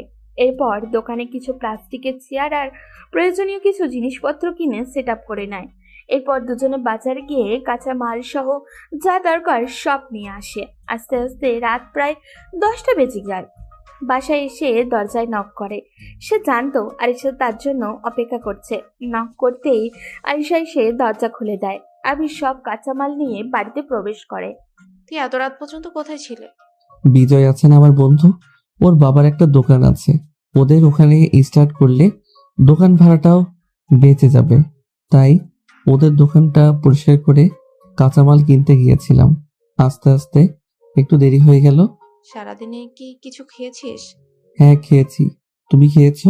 কি খেয়েছিস সেটা তোর মুখ দেখিয়ে বোঝা যাচ্ছে। এখন তাড়াতাড়ি চল, একসাথে খেয়ে নি। আবির হাত মুখ ধুয়ে ফ্রেশ হয়ে নেয়। ফ্রেশ হয়ে একসাথে খাওয়া দাওয়া করে সবাই গল্প করতে বসে। তখন রিয়া বলে উঠল, তোমাদের রেস্টুরেন্টের জন্য একজন শেফ দরকার, সে কথা কি মনে আছে? রেস্টুরেন্ট দেবে ভালো কথা, রান্না করবে কে? আবির তখন হতবাক হয়ে বলল, ও মাই গড, আমি তো একটা ভুলেই গেছি, সব কাঁচামাল কিনে আনলাম কিন্তু শেফ ঠিক করলাম না। শেফের দরকার নেই, প্রথম কয়দিন আমি রান্না করে দিব। আম্মুর কাছ থেকে অনেক রান্নাই তো শিখেছিলাম, সেগুলো দিয়েই শুরু কর। আস্তে আস্তে সব ব্যবস্থা করবি। তাহলে তো আর কোনো চিন্তাই রইল না। এখন থেকে হেড কুক মিস আরিশার সাথে হেল্প করবে অ্যাসিস্ট্যান্ট কুক মিস রিয়া। তাহলে রেস্টুরেন্টের নাম কি হবে? আমি একটা নাম সিলেক্ট করছি। কি নাম? আমি আমার এই ছোট্ট প্রতিষ্ঠানের নাম দিব AR রেস্টুরেন্ট। এতে করে আমার আব্বু রফিক চৌধুরী নামের আর অক্ষরও থাকবে, আর আমার আর আপুর নামের এও থাকবে। কিন্তু আমার নামের আর যে ঢুকিয়ে দিলা তার বেলায়? সবাই তখন একসঙ্গে হেসে ওঠে। আবির ওপরে চলে যায়, গিয়ে শুয়ে পড়ে। পরদিন সকালবেলা আরিশা কিচেনে ব্রেকফাস্ট তৈরি করছিল, তাই রিয়াকে বলল আবিরকে ডেকে আনতে। রিয়া হাসি মুখে আবিরের রুমের দিকে যায়। আবির তখন ঘুমিয়েছিল। রিয়া আবিরের ঘুমন্ত মুখটার দিকে তাকিয়ে থাকে। কি অদ্ভুত তোমার মোহ! তুমি কি হবে আমার স্বপ্নে দেখা সেই রাজকুমার? তোমাকে আমি একান্ত আমার করে চাই। রিয়া গিয়ে আবিরের মাথায় হাত দেয়। তার পুরো হাত যেন শিহরিত হচ্ছিল। সে আস্তে আস্তে আবিরকে ডাক দেয়, আবির, এই আবির, ওঠো, ব্রেকফাস্ট করবে। আবির তখন গভীর ঘুমে মগ্ন। রিয়ার অনেক ইচ্ছা করছিল আবিরের নরম গালে একটা কিস করতে, কিন্তু যদি আবির জেগে যায়, রিয়া ভয় পেয়ে সরে আসে। কিছু সময় ওয়েট করে আবারও আবিরের কাছে যায়। এবার সে আবিরকে হালকা ধাক্কা দিয়ে বলে, এই আবিরের বাচ্চা, উঠিস না কেন? রিয়া অনেক জোরে ধাক্কা দিয়েছিল, তাই আবিরের ঘুমটা ভেঙে যায়। আবির হকচকিয়ে উঠে বলে, এই কে? আমাকে এভাবে ধাক্কা দিল কে? তখন রিয়া পাশ থেকে বলে ওঠে, এই যে নবাব সাহেব, আমি। ও তুমি? কি হয়েছে আপু? আজ না তুমি রেস্টুরেন্ট স্টার্ট করবে? এত দেরি করে ঘুম থেকে উঠলে তো ব্যবসার 12টা বাজিয়ে দিবে। ও সরি, আমি তো ভুলেই গিয়েছিলাম, আমি এক্ষুনি রেডি হয়ে আসছি। বলেই আবির দৌড় দিল ওয়াশরুমের দিকে। ওদিকে আবিরের কাণ্ড দেখে মুখ টিপে হাসছিল রিয়া। আবির ফ্রেশ হয়ে নিচে আসে। কই তুই? এত লেট হয়ে গেল, এখনো শুয়েছিলি? সরি আপু, লেট করে ঘুমিয়েছিলাম তাই উঠতে দেরি হয়ে গেল। তুই এক কাজ কর, তাড়াতাড়ি তোর বন্ধু বিজয়কে কল দিয়ে ওখানে আসতে বল। আমি রান্না শুরু করছি, এর মধ্যে তুই ব্রেকফাস্ট করে নে। আবির বিজয়কে কল করে আসতে বলে, ব্রেকফাস্ট করে নেয়। ওদিকে রিয়া আর আরিশা মিলে রান্না চাপিয়ে দিয়েছে। তারা যখন রান্না করছিল তখন আবির আর বিজয় হেল্প করছিল। আরিশা অনেক প্রকার রান্নার পাশাপাশি নিজের মায়ের কাছ থেকে শেখা স্পেশাল মিষ্টিটাও বানায়। এরপর বিজয় আর আবির মিলে এগুলো নিয়ে নিজেদের দোকানে চলে যায়। সেখানে গিয়ে দোকান শুরু করে। কিছুক্ষণ পর সেখানে গাড়ি নিয়ে রিয়া আর আরিশাও আসে। রিয়া গিয়ে আবিরকে বলে, কি মিস্টার, ব্যবসা বাণিজ্য কেমন চলছে? এখনো তেমন হয়নি, তবে হবে ইনশাল্লাহ। আচ্ছা, তাহলে আমাদের খাবার দাও, খেয়ে দেখি তোমার রেস্টুরেন্টের খাবারের স্বাদ কেমন। আবির কিছুটা হেসে বিজয়কে বলে ওদের খাবার দিতে। এরপর রিয়া আর আরিশা খাওয়া দাওয়া করে বিল দিতে চায়। তখন আবির বলে, আরে আপু, আপনি কেন টাকা দিতে যাচ্ছেন? আরিশা, তোর ভাই তো প্রথম দিনই ব্যবসা লাটে তুলে দিবে। এখানে ব্যবসা এসেছো, যেই হোক তার কাছে টাকা নিবে, দরকার হয় বাসায় নিয়ে খাইয়ে দিবে, তবু দোকানে কাউকে ফ্রিতে খাওয়াবে না। তাড়াতাড়ি টাকাটা রাখো। আবির তখন হেসে রিয়ার কাছ থেকে টাকা রাখে। রিয়া মুচকি হেসে আরিশাকে সাথে নিয়ে চলে যায়। আরিশা যাওয়ার সময় আবিরকে বলে, মনোযোগ দিয়ে দোকান চালা আর সময় মতো খেয়ে নেবে। ওকে আপু, তুমিও রাতে সময় মতো খেয়ে নিও, আমার জন্য অপেক্ষা করো না। এরপর আরিশা রিয়ার সাথে চলে যায়। প্রথম দিন তাই ব্যবসা তেমন না হলেও আরিশা বানানো মিষ্টিটা যারা খেয়েছে সবাই প্রশংসা করছে। সন্ধ্যার আগে সব মিষ্টি শেষ হয়ে যায়। তখন বিজয় আবিরকে বলে, দোস্ত, প্রথম দিনই তো আমরা বাজিমাত করে দিলাম। হ্যাঁ দোস্ত, এইভাবে চললে আমরা নিশ্চয়ই বড় কিছু করতে পারবো। তবে দোস্ত, তোর আপুর বানানো মিষ্টিটা কিন্তু সবাই পছন্দ করছে। কাল থেকে ওগুলো বাড়িয়ে আনতে হবে। আচ্ছা, আমি আপুকে বলে দিব। এখন চলো বাসায় যাব। ওকে দোস্ত, চল। এরপর আবির দোকানটা বন্ধ করে বেঁচে যাওয়া খাবারগুলো নিয়ে বেরিয়ে পড়ে বাসার উদ্দেশ্যে। ওদিকে আবিরকে বাঁচানোর জন্য আরোহী নিজের বাবা মায়ের সব কথা শুনে চলে। আজ তাকে দেখতে আসবে। সকাল থেকে করছে মেয়েটা। তখন তার মা এসে বলে, কি রে আরোহী, কান্না করছিস কেন? আরোহী তখন কান্না করতে করতে তার মাকে বলে, তুমি প্লিজ আব্বুকে বোঝাও, আমি এই বিয়ে কিছুতেই করব না। তোমরা আমাকে মেরে ফেলো, তবু আমি আবিরকে ছাড়া অন্য কাউকে বিয়ে করতে পারবো না। আরোহীর মা তখন আরোহীর মাথায় হাত বুলিয়ে বলে, তোর বাবার রাগ সম্পর্কে তুই জানিস, তাই শুধু শুধু ঝামেলা করিস না। এর চেয়ে ভালো ওই ছেলেটাকে ভুলে গিয়ে তোর বাবার পছন্দ করা ছেলেকে বিয়ে করে ফেল। ওরা এখন এই পরিবারের কেউ না, ওরা রাস্তার ছেলে মেয়ে। আর তুই ভাবলি কি করে একটা রাস্তার ছেলের সাথে তোর বিয়ে দেব? আরোহী কান্না করতে করতে তার মায়ের পায়ে ধরে বলে, আম্মু, তোমরা কেন বুঝতে পারছো না? আমি আবিরকে ভালোবাসি, আমি কিছুতেই এই বিয়ে করতে পারবো না। এই বিয়ে হলে আমি মারা যাব। তখন আরোহীর মা কিছু না বলে তার রুম থেকে বেরিয়ে যায়। আর আরোহী সেখানে বসেই কান্না করতে থাকে। সন্ধ্যা হতেই তার বাবার বন্ধু আর তার ছেলে এসে আরোহীর বাবা আরোহীকে নিতে তার রুমে আসেন। এসে দেখেন আরোহী এখনো রেডি হয়নি, বসে বসে কান্না করছে। তার বাবার কাছে এসে বলে, আরোহী, তুই এখনো রেডি হসনি? আমার বন্ধু আর তার ছেলে তো এসে গেছে, তাড়াতাড়ি রেডি হয়ে নিচে আয়। বাবা, আমি যেতে পারবো না। আমি আবিরকে ছাড়া অন্য কারোর জন্য বিয়ের সাথে সাজবো না। আরোহীর বাবা তখন আরোহীর কাছে এসে ভয়ঙ্কর একটা হাসি দিয়ে বলে, যা বলছিস ভেবে বলছিস তো? তুই বিয়েতে রাজি না হলে ওই আবিরকে কিন্তু আমি দুনিয়া থেকে তুলে দেব। আরোহী তখন তার বাবার দিকে অসহায় দৃষ্টি দিয়ে বলে, তুমি প্লিজ ওর কিছু করো না। আমি তোমার কথা মতো সব করব। তুমি প্লিজ আবিরকে কিছু করো না। তাহলে তাড়াতাড়ি রেডি হয়ে নিচে আয়, আমার বন্ধু আর তার ছেলে অপেক্ষা করছে অনেকক্ষণ ধরে। আরোহী তখন কোনো মতে শাড়িটা পেঁচিয়ে নিচে আসে। কান্নায় বুকটা ফেটে যাচ্ছে তার, কিন্তু কিচ্ছু করার নেই। তার বাবা তাকে বলি দিয়ে দিয়েছে টাকার কাছে। এরকম একটা জঘন্য পরিবারে তার জন্ম হয়েছিল কেন কেন হয়েছিল সেটা সে নিয়ে আফসোস করতে লাগলো। সোফায় বসে সামনে থাকা ছেলেটাকে দেখে কিছুটা ভয় পেয়ে যায় আরোহী। ছেলেটা লুলুক দৃষ্টি নিয়ে তার দিকে তাকিয়েছিল। আরোহী কিছুক্ষণ সেখানে বসে উপরে চলে আসে। ওদিকে দোকান থেকে বাসায় ফিরতেই আরিশা এগিয়ে গিয়ে আবিরকে জিজ্ঞাসা করলো, বেচাকেনা কেমন হলো আবির? আলহামদুলিল্লাহ, খুব ভালো হয়েছে আপু। সন্ধ্যার সাথে সাথে তোমার বানানো মিষ্টিটা শেষ হয়ে গেছে। সবাই এটা অনেক পছন্দ করেছে, কিন্তু খাবার কিছুটা রয়ে গেছে। কাল থেকে এগুলো কমিয়ে বেশি করে মিষ্টি বানাতে হবে। যাক, মনে কিছুটা শান্তি পেলাম তোর কথা শুনে। কাল থেকে আমি আরো বেশি করে মিষ্টি বানিয়ে দেব। এরপর আবির উপরে চলে যায় ফ্রেশ হতে। নিচে এসে খাওয়া দাওয়া করে ছাদে চলে যায়। আজ অমাবস্যার রাত। পৃথিবীটা পুরো অন্ধকার, ঠিক আবিরের জীবনের মতো। সে তার ছোটবেলার ভালোবাসাকে হারিয়েছে। আবির তখন একা একা দাঁড়িয়ে অন্ধকারে আরোহীকে অনুভব করছিল। আবিরকে ছাদে আসতে দেখে রিয়াও পেছন পেছন যায়। আবির চুপচাপ এক কোণে দাঁড়িয়ে আছে। রিয়া গিয়ে পেছনে দাঁড়ায়। আবির, মন খারাপ? হঠাৎ করেই কারোর কণ্ঠ শুনে কিছুটা ভয় পেয়ে পিছনে তাকায় আবির। তুমি এত রাতে এখানে কি করো আপু? এই প্রশ্ন তো আমারও। আমি তোমাকে আসতে দেখে আসলাম। তুমি এত রাতে এখানে কি করো? আমার অমাবস্যার রাত খুব ভালো লাগে, তাই এখানে এসে দাঁড়িয়ে আছি। তুমি তো আজব পাবলিক। মানুষ পূর্ণিমা পছন্দ করে, আর তুমি কিনা অমাবস্যা। আমার জীবনের বেশিরভাগ মুহূর্তই কাটে অমাবস্যার মতো অন্ধকারে, তাই আমি অন্ধকার ভালোবাসি। ও, তা জীবনে কখনো প্রেম করেছো তুমি? রিয়ার কথাটা কিছুটা চমকে যায় আবির। অদ্ভুত চাহনি নিয়ে প্রশ্ন করে। হঠাৎ এই প্রশ্ন কেন আপু? না, এমনি বললাম, কারোর সাথে প্রেম করো? প্রেম বলতে আমি একজনকে খুব ভালোবাসি, কিন্তু বলিনি কখনো। আবিরের কথায় রিয়ার মুখটা মলিন হয়ে যায়। আবির কাকে ভালোবাসে? কি হলো আপু? কিছু না, এত রাতে ছাদে থাকা ভালো না, নিচে আসো। এরপর রিয়া নিজের রুমে চলে যায়। রুমে গিয়ে চিৎকার করে কান্না শুরু করে।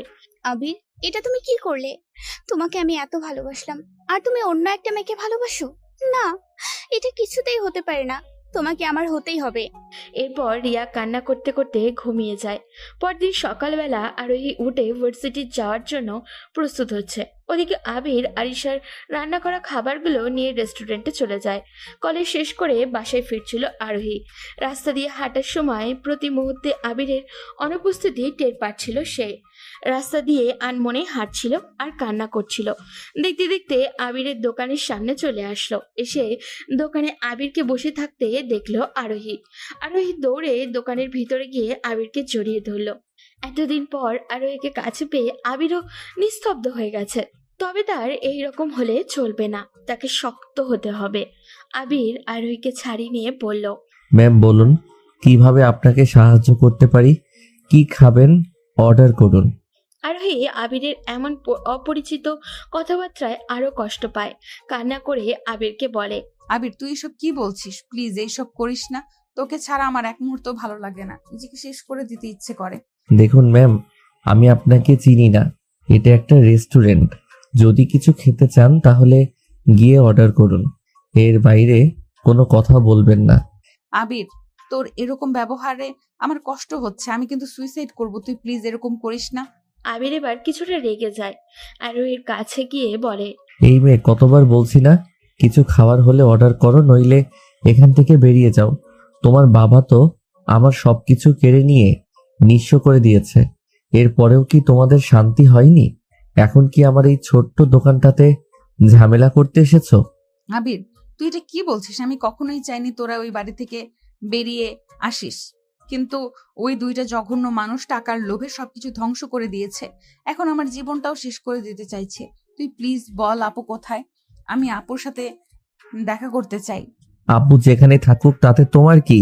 এই মুহূর্তে আমার দোকান থেকে বেরিয়ে যাও, আর এক মুহূর্ত এখানে দাঁড়াবে না। না, আমি যাব না। আমার কিন্তু এবার রাগ উঠে যাচ্ছে। রিকোয়েস্ট করছি, প্লিজ আমাদের একটু শান্তিতে বাঁচতে দাও। তোমাদের জ্বালা সহ্য করার মতো ক্ষমতা আমার নেই। তোমরা প্লিজ আমাদের মাঝখানে আর এসো না। আবিরের কথায় আরোহী অনেক কষ্ট পায়। কান্না করতে করতে রেস্টুরেন্ট থেকে বের হয়ে যায়। আবিরও কিছু বলছে না, নির্বাক হয়ে তার চলে যাওয়ার দিকে তাকিয়ে আছে। ওদিকে আবিরের ভালোবাসার কথা শুনে রিয়া কেমন জানি হয়ে গেছে। কোনো কথা বলে না, এটা আরিশা লক্ষ্য করেছে।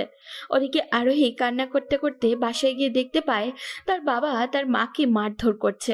এখন প্রতিদিনের স্বাভাবিক চিত্র হয়ে গেছে এটা। তার বাবা টাকার লোভে এতটাই পাগল হয়ে গেছেন যে জুয়ার জড়িয়ে পড়েছে। সারাদিন ড্রিঙ্কস করে আর জুয়া খেলার মধ্যেই থাকেন। মন্ত্রীদের পদ হারানোর পথে। মিডিয়ায় তাকে নিয়ে একের পর এক বাজে নিউজ করা হচ্ছে। চারিদিক থেকে লোনের বোঝা এসে মাথায় পড়েছে। জুয়ার নেশায় সবকিছু হারিয়েছেন তিনি। ওদিকে রিয়ার এরকম চুপ থাকা দেখে আরিশা কাছে গিয়ে জিজ্ঞাসা করলো, কিরে দোস্ত, দুদিন থেকে দেখছি তুই কেমন চুপচাপ হয়ে গেছিস, কি হয়েছে তোর? কিছু না দোস্ত, এমনি ভালো লাগে না এখন। তুই আমার বান্ধবী না, কেন এমন করছিস বল আমাকে। কেউ কি কিছু বলেছে?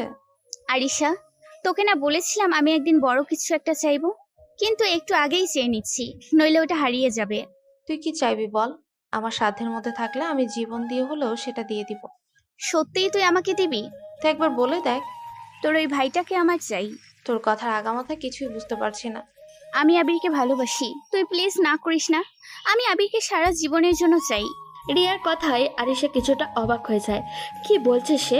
সে জানে আবির যে আরোহীকে পছন্দ করে, কিন্তু আরোহীর বাবার কর্মকাণ্ড হয়তো আবির আরোহীকে ভুলে গেছে, এইরকমই ভাবছিল সে। তখন রিয়া বলে উঠল, দোস্ত কি হলো? প্লিজ না করিস না, আমি আবিরকে ছাড়া বাঁচবো না। তুই চিন্তা করিস না, আমি আমার দিক থেকে সব করব। কিন্তু আবির কি রাজি হবে? ও আমাকে বলেছো একটা মেয়েকে নাকি পছন্দ করে, কিন্তু কখনো বলেনি। তুই প্লিজ ওকে বুঝা, তোর কথা ও মানবে। ওকে ছাড়া আমি বাঁচবো না, আমি ওকে বড্ড ভালোবাসি রে। কবে থেকে এতটা ভালোবাসলি রে আমার ভাইটাকে? সেই প্রথম দিন যেদিন তোর ভাইকে আমি দেখেছিলাম, সেই দিন থেকে একটা অস্থিরতা কাজ করছিল। তোকে কোনোদিন বলিনি, এখন যখন দেখছি আমার থেকে হারিয়ে যাবে তখন তোকে বললাম। আচ্ছা, আবির আসলে আমি কথা বলবো ওর সাথে, ও আমার কথা নিশ্চয়ই মানবে। থ্যাংক ইউ দোস্ত, থ্যাংক ইউ সো মাচ। বলে রিয়া আরিশাকে জড়িয়ে ধরে লাফানো শুরু করে। কিন্তু আরিশার মনে ভয় কাজ করছে, আবিরকে কি বলবে সে? ওদিকে আবির দোকানে বসেছিল। তার দোকানের নামটা পুরো মোটামুটি এই এলাকায় ছড়িয়ে পড়েছে কম দামে স্বাস্থ্যসম্মত সুস্বাদু খাবারের জন্য। বিশেষ করে তার বোনের হাতে বানানো সেই মিষ্টির কথা তো সবার মুখে মুখে। আবির দোকানেই বসেছিল, তখন একটা গাড়ি এসে তার দোকানের সামনে থামে। গাড়ি থেকে একজন মধ্যবয়সী ভদ্রলোক বেরিয়ে আসলেন। এসে আবিরের সামনে দাঁড়িয়ে বলতে শুরু করলেন, হ্যালো, আপনি কি মিস্টার আবির? জি স্যার, বলুন। আমি আবির। আমি RM সুইটস কোম্পানির মালিক। পুরো দেশে আমার 70টার বেশি আউটলেট আছে। তোমার মিষ্টির নাম ডাক এই এলাকায় অনেক শুনেছে। আমি নিজেও একবার টেস্ট করে দেখেছি।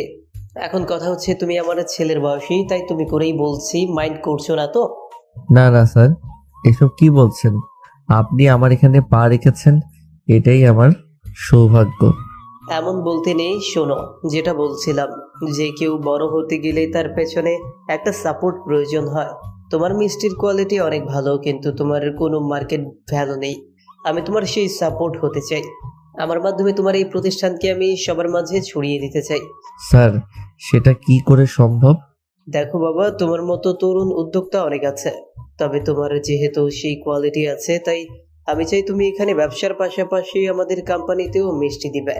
প্রথমে আমি আশেপাশের আউটলেটগুলোতে সেটা সেল করব, যাই হবে তা 50-50। এর সাথে তোমাকে আমরা মানুষের সামনে পরিচিত করব। আমার কোম্পানির আউটলেটে সেল হলেও আমরা তোমার মিষ্টিতে তোমার কোম্পানির নাম ব্যবহার করব। এতে করে তোমার প্রতিষ্ঠানও মানুষের কাছে পরিচিত হবে। তবে শর্ত হলো তুমি আমাদের ছাড়া অন্য কারোর সাথে কাজ করতে পারবে না। স্যার, আপাতত আমার কাছে তো কোনো টাকা নেই, কিন্তু আপনি যদি বলেন, আপনার প্রথম কথাই আমি রাজি আছি। আমি আপনাকে আমার প্রোডাকশন অনুযায়ী যতটুকু সম্ভব মিষ্টি সাপ্লাই দিব।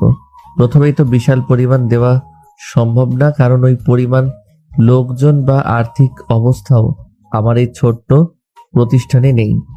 ওকে, তাহলে তুমি চাইছো আমি তোমাকে অ্যাডভান্স করি, তাই তো? অনেকটা সেরকমই। যদি আপনি আমাকে আর্থিকভাবে একটু সহযোগিতা করেন, তাহলে আমি আমার প্রোডাকশনের পরিমাণ বাড়াতে পারবো। তবে পুরো অ্যাডভান্সের মাল আমি একসাথে দিতে পারবো না। আপনি যেই টাকা অ্যাডভান্স করবেন সেটা থেকে কেটে কেটে মাল সাপ্লাই দিব। যদি বিশ্বাস করতে পারেন তাহলে আমি কাজ করতে রাজি আছি। হ্যাঁ, ভালো কথা। আমি তোমাকে ক্যাশে 10 লক্ষ টাকা অ্যাডভান্স করবো। এখন এই এলাকায় আমার 4টা আউটলেট আছে। তুমি প্রতিদিন 20 কেজি করে মিষ্টি দিবে। আমার কোম্পানির গাড়ি প্রতিদিন সকালে তোমার এই দোকানে আসবে। ওকে স্যার, ধন্যবাদ। আমি কথা দিচ্ছি সময় মতো সব পেয়ে যাবেন। আবির টাকাগুলো পেয়ে যেন আকাশের চাঁদ হাতে পেল। সে তাড়াতাড়ি করে বিজয়কে দোকানে বসিয়ে বাড়ি চলে আসলো। আসার সময় মিষ্টি বানানোর সব উপকরণ নিয়ে আসলো, সাথে 2জন লোকও ঠিক করে রাখলো তার বোনকে হেল্প করার জন্য। আবির এখন দরজায় নক করলো, তখন তাড়াতাড়ি করে রিয়া এসে দরজা খুলে দিল। আবিরকে এত বাজার নিয়ে আসতে দেখে রিয়া কিছুটা অবাক হয়ে যায়। ওদিকে আরিশা পিছন থেকে তাড়াতাড়ি করে বেরিয়ে এসে এই অবস্থা দেখে বলে, কি রে আবির, এত সব বাজার কিসের জন্য? দোকানের জন্য তো যথেষ্ট বাজার আছে, তাহলে কেন এত টাকা খরচ করতে গেলে?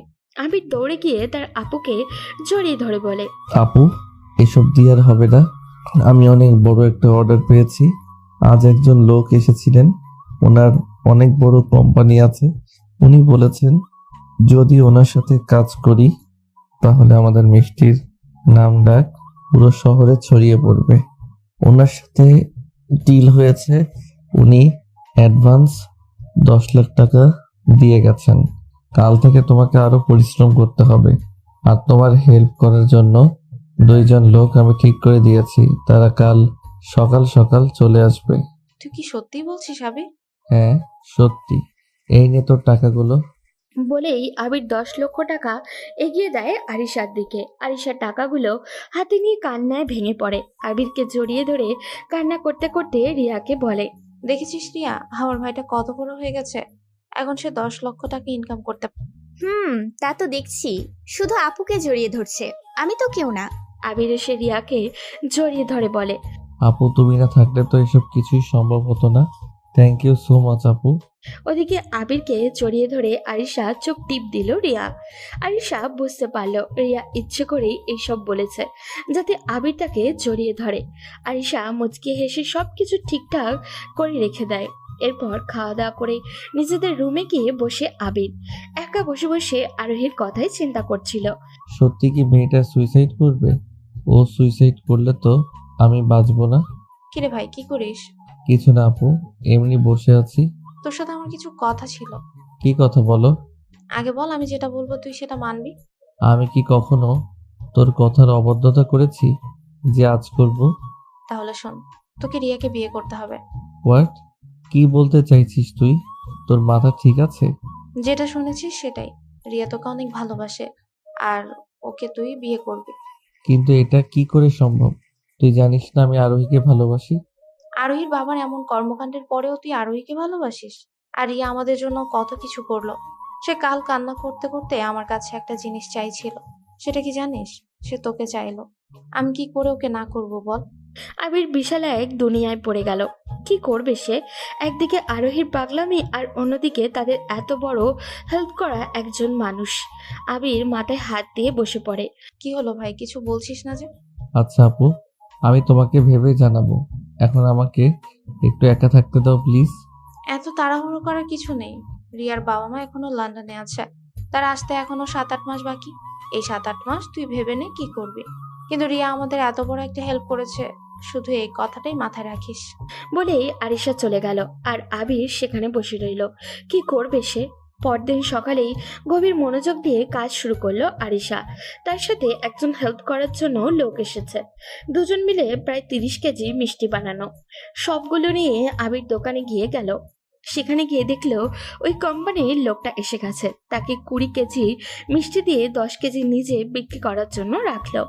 আবির অ্যাডভান্সের টাকা পাওয়ার থেকে আরেকটা দোকান খুলেছে, সেখানে বিজয় বসবে। সব মিলিয়ে আবিরের ব্যবসা এখন জমজমাট ভাবেই চলছে। বিকেলের দিকে আবির দোকানে বসেছিল, তখন আরোহী আসলো। আরোহীকে দেখে কিছুটা কষ্ট অনুভব করলো আবির।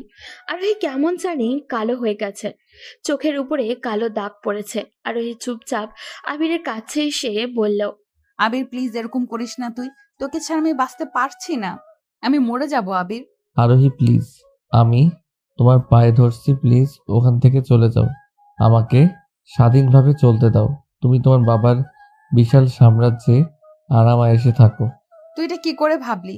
তোদের যে লোকটা বের করে দিয়েছে সেখানে আমি আরাম আয়েশে থাকবো? তোর কি আমাকে এতটাই স্বার্থপর মনে হয়? এখন তুই কি চাস? সারা জীবন আমি যেটা চেয়ে এসেছি, আমি তোকে ভালোবাসি, তোকেই চাই। জীবনে প্রথম আরোহীর মুখ থেকে ভালোবাসার কথাটা শুনে সুখের বদলে ভিতরটা ফেটে যাচ্ছিল তার। ভাঙা কণ্ঠে বলল, দেখ আরোহী, তুই যেটা চাইছিস সেটা কিছুতেই সম্ভব নয়। আমার অন্য জায়গায় বিয়ে ঠিক হয়ে গেছে। কি বললি? আরেকবার বলে দেখ, আমি এখানেই সুইসাইড করব। দেখ আরোহী, পাগলামি করিস না। তুই যেটা চাইছিস সেটা সম্ভব না। এখনই আমার রেস্টুরেন্ট থেকে বেরিয়ে যা। না, যাব না। আমি এখানে কফি খেতে এসেছি। কফি দে। আমার এখানে কফি নেই। তাহলে মেনুতে কেন কফি লিখে রেখেছিস? ছিল, শেষ হয়ে গেছে। এত তাড়াতাড়ি? আচ্ছা, তোর তো ব্যবসা ভালো চলছে, তুই আমাকে বিয়ে করে নে। এরপর তুই আর আমি আপু একসাথে থাকবো। বোন, তোর পায়ে ধরি, আমি কফি দিচ্ছি খেয়ে চলে যা। আরোহী হেসে একটা টেবিলে গিয়ে বসে আবির কফি এনে আরোহীকে দিয়ে নিজের চেয়ারে গিয়ে বসে। আরোহী কফি খাওয়া বাদ দিয়ে শুধু আবিরের মুখের দিকে তাকিয়েছিল। আবির, তুই কি বুঝিস না আমি তোকে আপন করে পেতে চাই? তোর ভালোবাসার সাগরে আমি ডুবে থাকতে চাই, কিন্তু তুই তো বুঝিস না। কেন আবির, কেন? আবির আর চোখে আরোহীর দিকে তাকিয়েছিল। বুকটা ফেটে যাচ্ছে তার। আরোহীর সামনে এই জন্যই সে বসতে চায় না। আবির উঠে গিয়ে আরোহীকে বলে, তোর তো কফি শেষ, এখানে বসে কি করছিস? চলে যা। আমি আবার খাবো। ফাইজলামি করার জায়গা পাস না? ওঠ এখান থেকে। আজকে চলে যাচ্ছি, কিন্তু কাল আবার আসবো। তখন দেখবো কি করে আমাকে ফিরিয়ে দিস। আরোহী চলে যায়। আবির আরোহীর চলে যাওয়ার দিকে তাকিয়েছিল। ওইদিকে আবিরের মিষ্টি দুপুরের আগে স্টক শেষ হয়ে যায় ওই কোম্পানিতে। লোকটা তাড়াতাড়ি করে আবিরের কাছে আসে। আবির কালকের ওই লোকটাকে দেখে কিছুটা ভয় পেয়ে যায়। তার মিষ্টি দিয়ে কিছু হলো কিনা এই টেনশনে। কি হয়েছে স্যার? কোনো সমস্যা? বিশাল সমস্যা। তোমার মিষ্টি তো পুরা বাজিমাত করে দিয়েছে। তুমি আমার সাথে কাজ করো, তুমি যত টাকা করেছো আমি দিব। আচ্ছা স্যার, আপাতত যেভাবে দিচ্ছি সেভাবেই চলুক, আগামীতে দেখা যাবে কি করা যায়। তাহলে তুমি অন্য কারোর সাথে কন্ট্রাক্টে যাবে না। এই 20 লাখ টাকা রাখো, কাল থেকে প্রতিদিন 100 কেজি করে মিষ্টি দিবে আমাকে। ওকে স্যার, আমি সব ব্যবস্থা করছি, কাল থেকে 100 কেজি করেই পাবেন। ওকে, তাহলে সময় মতো আমার লোক চলে আসবে, তুমি রেডি করে রাখো। লোকটা চলে গেল। ওদিকে আবির কিছু টেনশনে পড়ে যায়। এখন আর রিয়াদের বাসায় বানানো চলবে না। এত বেশি মিষ্টি বাসায় বানানো ঝামেলা হয়ে যাবে। তাই সে পুরনো একটা বিস্কুট ফ্যাক্টরি রিপেয়ারিং করে সেটা ভাড়া রাখে। আরিশার কাছ থেকে মিষ্টি বানানো শিখে প্রায় 8-10 জন লোক নিয়ে কাজ শুরু করে আবির। পরের সপ্তাহ থেকেই ওই কোম্পানির সাথে পুরোদমে কাজ করতে থাকে। 3 মাসের ভিতরে আবিরের বানানো মিষ্টি পুরো দেশে ছড়িয়ে পড়ে। সবাই আবিরের প্রশংসায় পঞ্চমুখ। আবির এখন ছোটখাটো একটা কোম্পানি করেছে। সবকিছু ভালো মতোই চলছিল তার। এদিকে যেমন আবির একের পর এক উন্নতি করে চলছিল, অন্যদিকে তার চাচা আর রাকিব চৌধুরী একের পর এক অবনতির দিকে এগোচ্ছিলেন। মন্ত্রিত্বের পদ হারিয়ে তিনি এখন বিশাল এক মাতালে পরিণত হয়েছে। টাকার জন্য বারবার আরোহীর মাকে মারধর করতে থাকেন। হয়তো এগুলো আবিরদের সাথে অন্যায়ের ফল। আবির তখন তার চাচার এসব করুণ পরিস্থিতি দূর থেকে দেখছিল আর হাসছিল। নিজের বাবার এমন পরিস্থিতিতে কষ্টের বদলে হাসি পাচ্ছিল আরোহীর। সে জানতো একদিন এমনটাই হবে। অন্যায় করে কেউ কোনোদিন পার পাবে না। ন্যায়ের পথে যে থাকে সেই সফলতার চূড়ায় পৌঁছায়।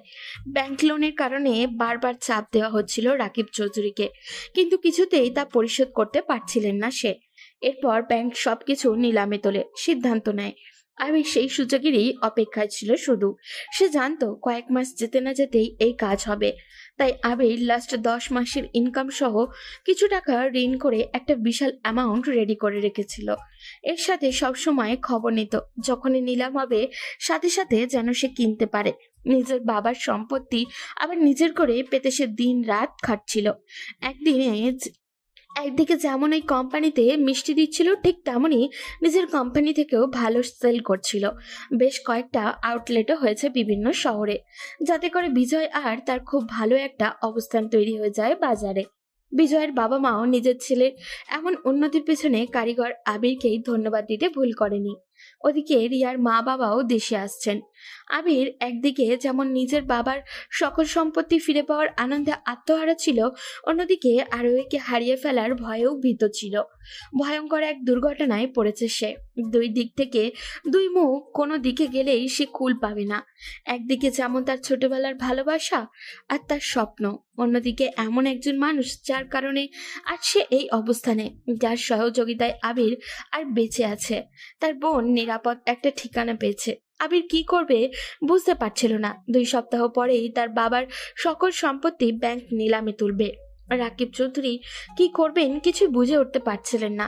সবকিছু হারিয়ে তিনি এখন নিঃস্ব। পরিচিত কয়েকজনের কাছ থেকে ঋণ নিয়ে এসেছিল, তারাও বারবার চাপ দিচ্ছে টাকার জন্য। আরোহীর মা সারাদিন মুখ ভার করে বসে থাকেন। আরোহীর মা ড্রয়িং রুমে বসেছিলেন, তখন আরোহী তার কাছে গিয়ে বলল, এর থেকে বেশি কি আশা করতে পারো তোমরা? এটা তোমাদের প্রাপ্য ছিল। তোমরা ওদের সাথে যা করেছো তারই ফল এটা। অন্যায় করে কেউ জীবনে পার পায়নি আর পাবেও না। তোমরা ওদের সাথে অন্যায় করেছো, ওদের সব কিছু কেড়ে নিয়েছো। এখন দেখো আল্লাহ সব কিছু তোমাদের কাছ থেকে কেড়ে নিয়ে কিভাবে তোমাদেরকে নিঃস্ব করে দিয়েছেন। আরোহীর মা তখন কান্না করতে করতে বললেন, সত্যি না মা, আমরা ওদের সাথে অন্যায় করেছিলাম। ওদের সবকিছু আমরা প্ল্যান করে কেড়ে নিয়েছিলাম। এখন আমাদেরকে তার ফল ভোগ করতে হবে।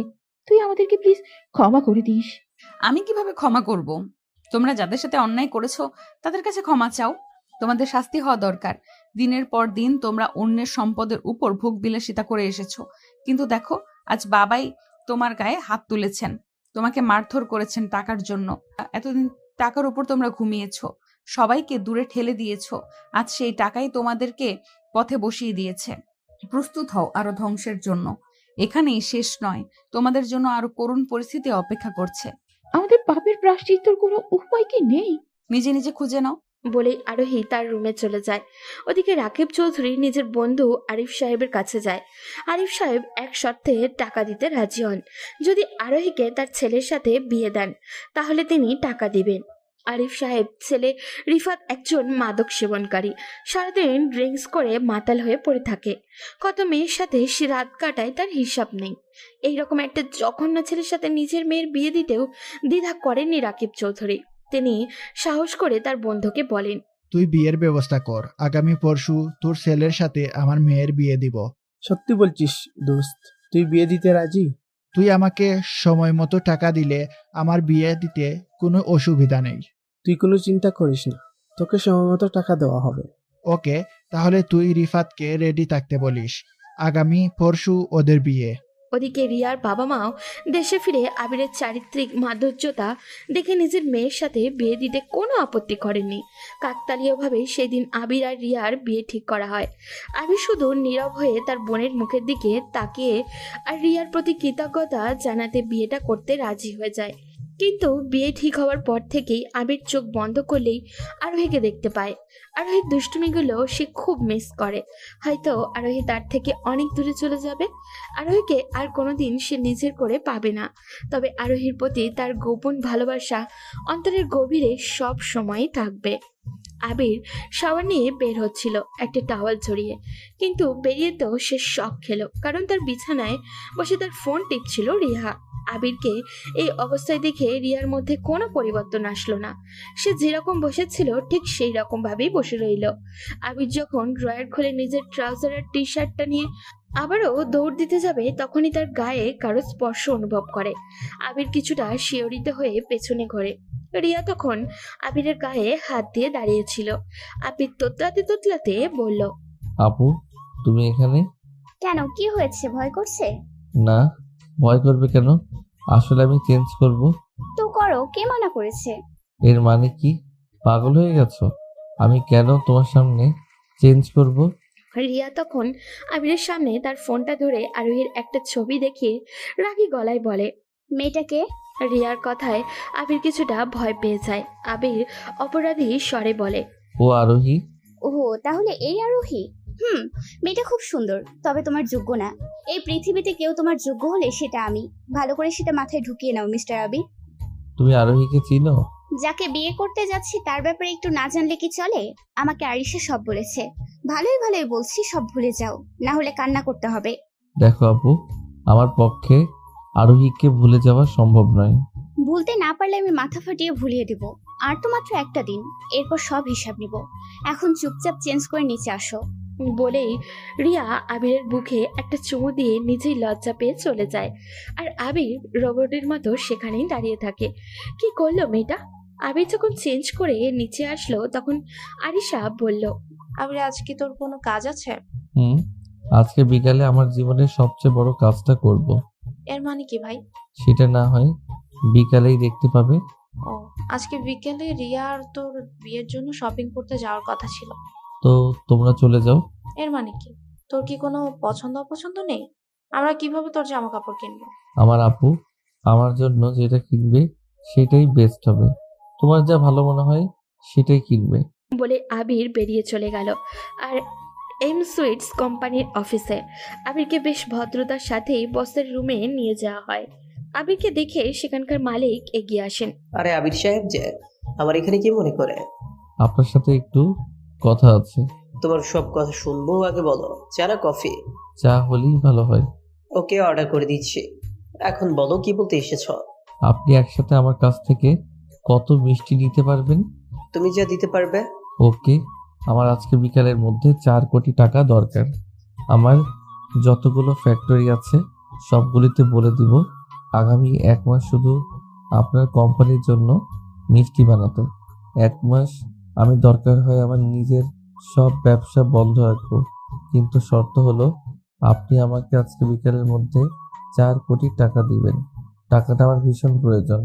আপনি কি আমার শর্তে রাজি আছেন? আমার কোনো সমস্যা নেই, তোমার 4 কোটি কেন, আরো বেশি লাগলে দিব। ওকে, তাহলে বিকালের মধ্যে আমার অ্যাকাউন্টে টাকা পাঠিয়ে দিবেন। ওকে, আমি একটু পরেই ব্যবস্থা করে পাঠাচ্ছি। এরপর আবির চলে আসে তার অফিসে। এসে বিজয়কে নিয়ে চলে যায় ব্যাংকের নির্ধারণ করার জায়গায়। ওখানে নিলাম শুরু হয়ে গেছে, সবাই দামাদামি করছে। তখন সবার নাগালের বাইরে দাম বলে সবাইকে তাক লাগিয়ে দেয় আবির। কেউ তার দামের উপরে আর দাম বলতে পারেনি।